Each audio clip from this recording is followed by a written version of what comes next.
Hi, this is Jim and welcome back to my YouTube channel. At yun na nga, binibilang pa rin ni Tita Amy. 5 days na lang daw at lalabas na si Jean sa military service. Samantalang mga distance ay 7 days left before David's birthday. Join us in the countdown. At for promotion of Pulang Araw, ayan na nga, maglilibot ang mga cast ng Pulang Araw. Si Sanya Lopez ay nasa Batangas Provincial Capital, Batangas City, June 12, 7 a.m. with John Rex. While ang Barda ay nasa SM Event Center sa SM City Cebu, June 12, 3 p.m. At si Alden Richards naman ay nasa June 12, 4 p.m. sa G Mall of Toril, Gaisano Mall of Toril, Atrium. Next naman ay pictures from Pulang Araw taping at nagpakapi nga daw si Barbie Fortesa. Sabi nga ni genre, brewing on set. Thank you, Bunny or Honey, Barbie Fortesa. Ay, may espresso machine sila. At next naman ay nasa Soler North pala. Kagabi, nag-birthday si James Licauco with the family. At mukhang wala si David kagabi na doon sa Maggie. At yan na nga. So, ito yung sa Soler North. Ayan, si James, si Jean, tsaka si Tita Eden. Ito mga post ni Tito Jack. At yan, savor the best of China. At ito naman ang pinaka-favorite kong picture last night. A picture that speaks 1,000 words. Grabe yung tingin ni David. At tawa naman ni Barang, no? Grabe. Nakakakilig pa rin sila. Sana iporta naman nilang magpakilig. At ito post ni Yuri Sus. Feeling blissful at Binondo, Manila. Taping with Alden Richards and Barbie Fortesa, Binondo, Maynila. Sa Isko. Grabe, ang cute ni Alden tsaka ni Barbie dito, no? Bagay din. O yan, no? Nakatingin si Alden kay Barang. Grabe. Next, ang cute na si David with his oversized shirt. At ito naman yung dalawang kumuha ng picture, guys. So, nasa Binondo sila. At yan na nga yun.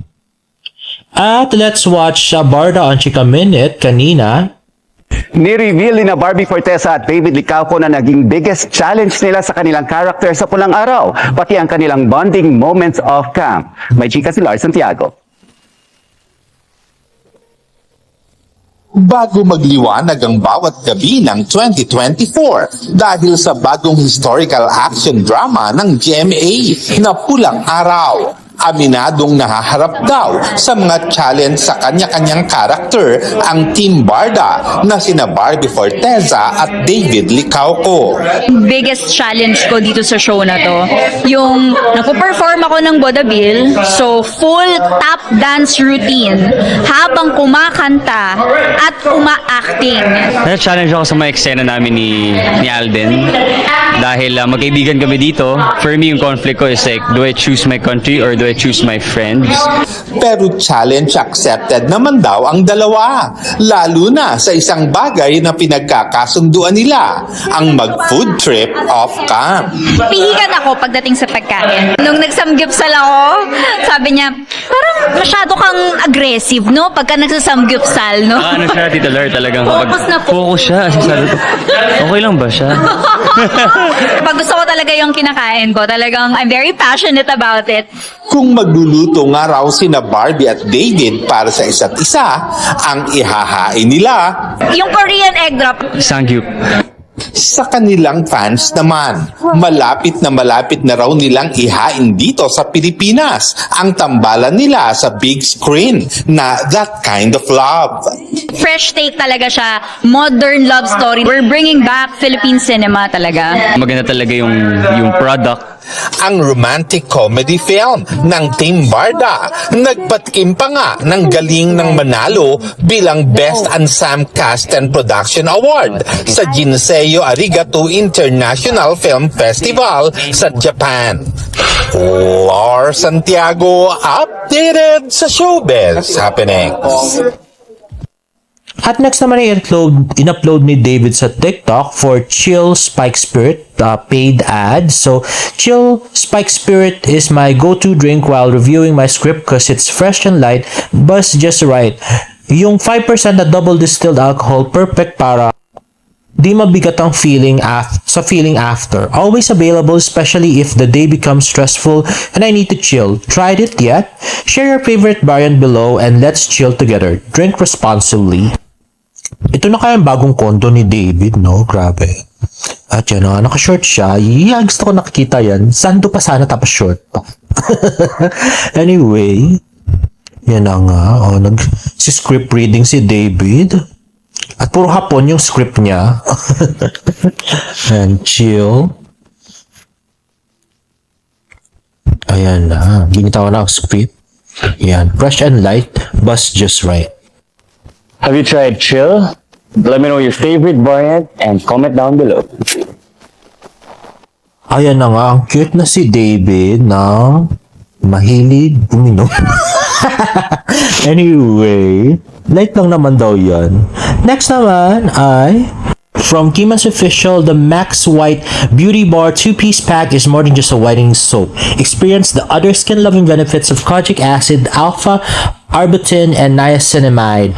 All of that and more when you purchase the 2-piece pack today at Kiman's Business Hub near you. Ayan na nga, napaka-beautiful na si Barbie Fortesa, my loves.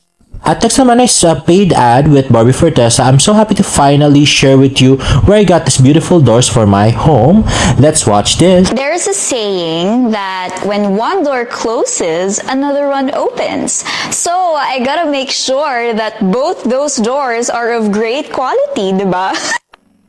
Yan na nga ang mga pinto sa bahay ni Barbie Fortesa from Pateco Company.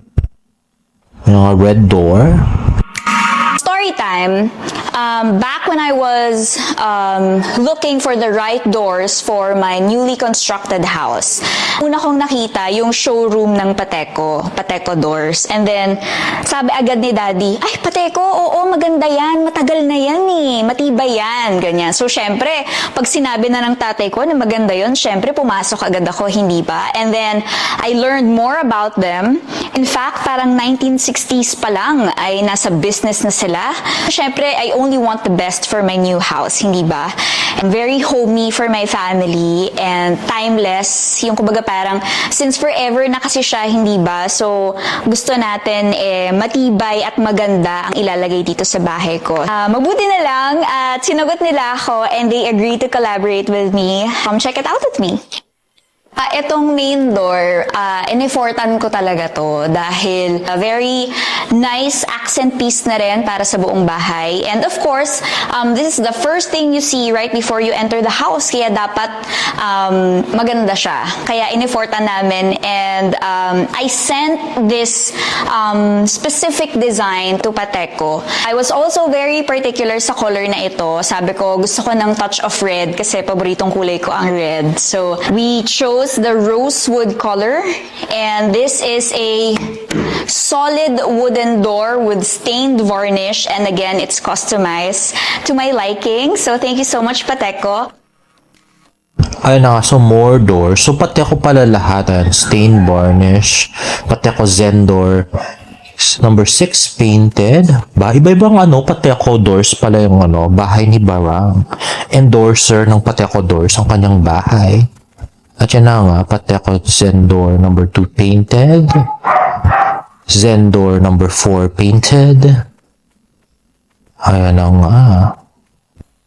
At Pateco Zen door number 5. Number 6. Anyway, napakalaking bahay ni Barang. At customized flush door with frosted glass, Pateco design number 5. Ano yung mga award ni Barang? At Zen door number 6, door jobs are also made out of solid wood. Ayan. I chose this design for more natural light.